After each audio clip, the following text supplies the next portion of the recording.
Hi, my name is Felice Wolters, and I am doing my presentation on mass incarceration. The question that I want to answer today is if mass incarceration is decreasing with the help of technology and human manpower by turning over falsely convicted people. So it's one of the largest problems that we have in the criminal justice system today.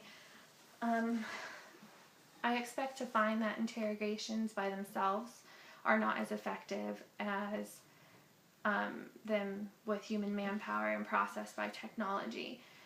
I do know that they can reduce mass incarceration along with eyewitnesses and interrogations rather than contributing to the mass incarceration rate. We're assuming in the old days that people were guilty without the proper evidence. When convicting them, of course, it's contributing to the mass incarceration rate. So after the growth of technology, many of these cases people were set free, and this will reduce the mass incarceration rate. So when I'm looking at human manpower, I am talking about like interrogations, eyewitnesses, investigations, things like that. When I talk about technology, I'm looking at DNA, ballistics, fingerprinting, things that are processed by technology but not by humans. So the issue with technology is it's constantly growing, so we always have to make sure that we are up to date on what technology is doing and what new advances there are for the criminal justice system. It has been a great thing for the criminal justice system and has helped with a lot of false convictions. It's assisted investigators and prosecutors in being accurate when convicting someone for a crime, and it has also helped clear a bunch of innocent people that have been sitting in prison for a crime that they didn't commit. I'm going to talk to you about a case where a man was sentenced to 25 years after DNA came through. It finally cleared him of a crime that he didn't commit. He was being charged with murder of a woman, but the DNA didn't match once it was ran. Eventually they cleared him, and the man was released from prison after being incarcerated for 20 years. Technology has had its flaws, and so does human manpower, but I suspect to find that together they make a great team and can help lower the mass incarceration rate.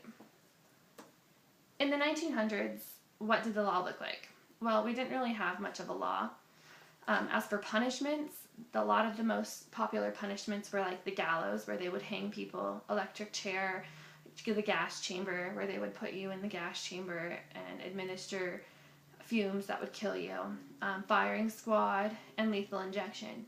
All of the punishments that they used to administer are the foundations of what law enforcement has become today in the criminal justice system. So with evidence and testimony and DNA, these are key points to what the punishment will eventually look like.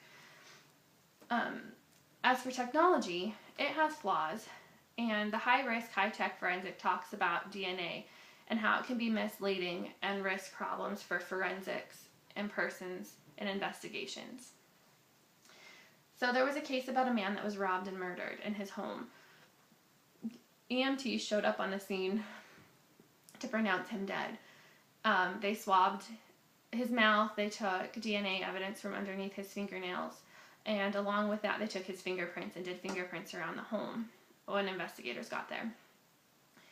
They ran the DNA through CODIS at the time, and it brought up a man that was in the emergency room prior to this incident being treated for an alcoholism problem. And he was there all night, so there would be no way that he would have been able to commit this crime.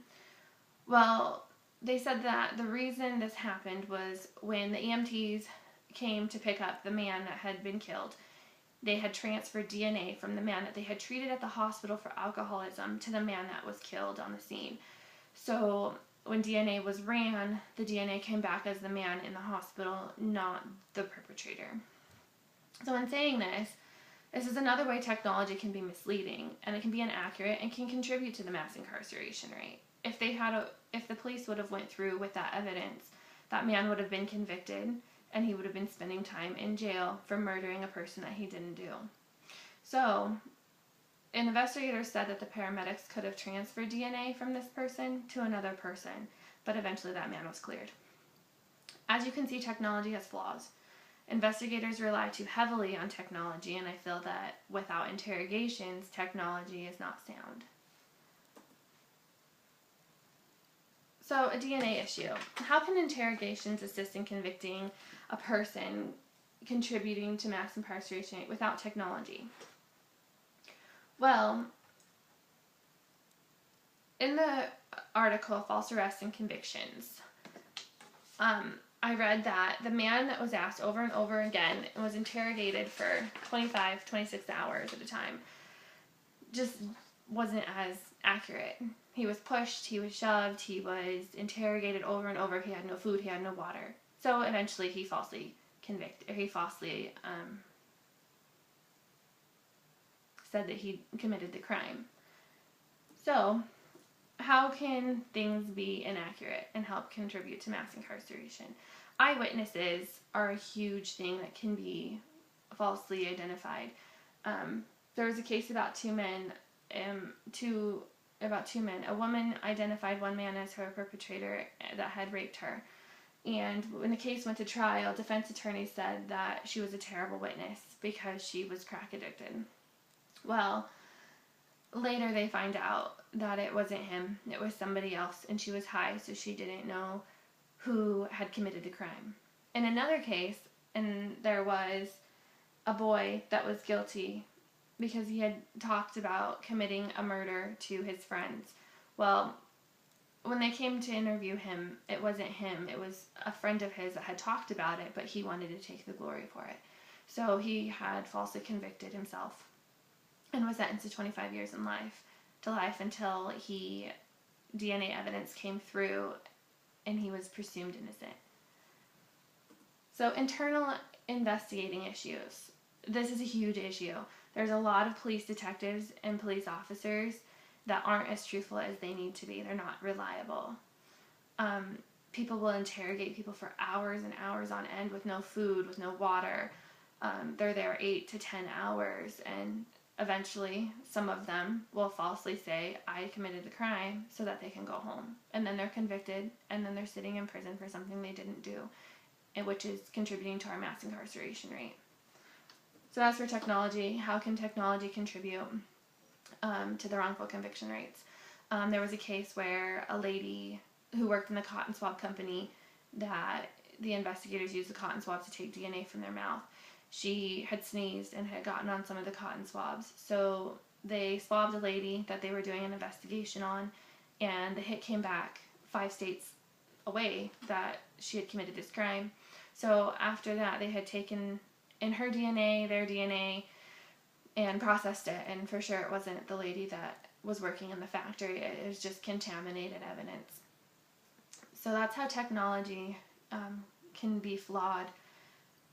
Once technology is developed, it has assisted in lowering the mass incarceration rates by clearing innocent people of crimes that they are falsely convicted for. So wrongful convictions were very popular in the 1900s. There was 2 stories that really stuck out to me. One was about a man that was pled guilty for a lesser sentence after being interrogated for 24 hours. The other case was that he was convicted for murdering and raping a prostitute. Even though he stated that he had nothing to do with her, later he recanted and said that he did have sexual relations with the prostitute. Once they ran his DNA through the system, after spending 20 years in prison for falsely convicting himself, he was cleared on DNA evidence. The second case was about 5 young boys that were charged with the rape of a 14-year-old girl.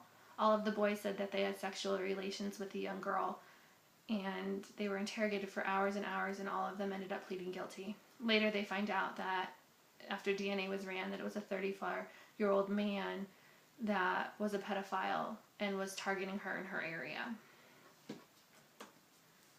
So, in saying that, how does DNA advance the criminal justice system, and how is it helping in decreasing the mass incarceration rates? Technology is now being used to clear crimes with DNA, fingerprinting, ballistics, etc. Technology has also helped police officers in being able to successfully convict the right person instead of sending an innocent person to jail. Technology advances every day, so we need to make sure that we stay on top of what technology is. So, who is being affected by technology, but who is doing the crime?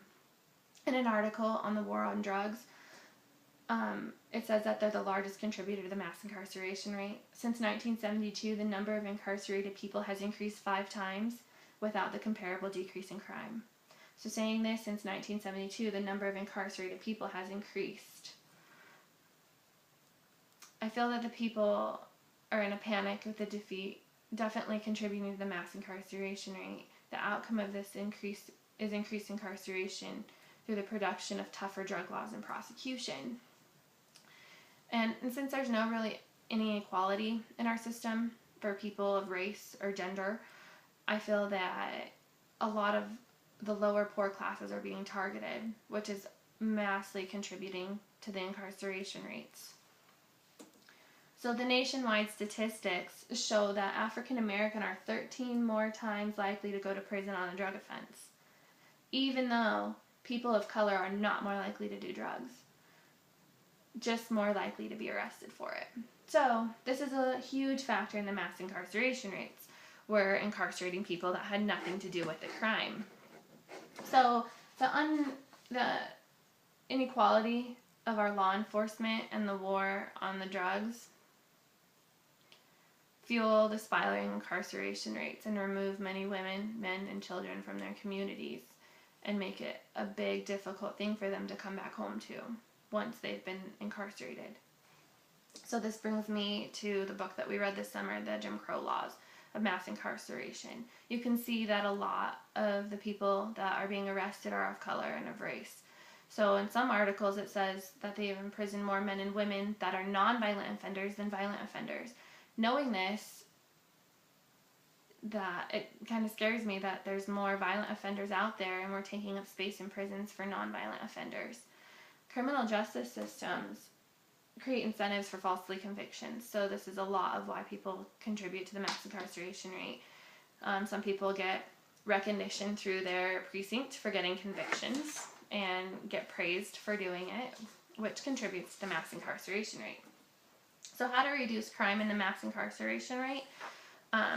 Michael Jacobson talks about how to reduce the rate and eventually end mass incarceration. He says that the 3 strikes rule is largely contributing to the mass incarceration rate.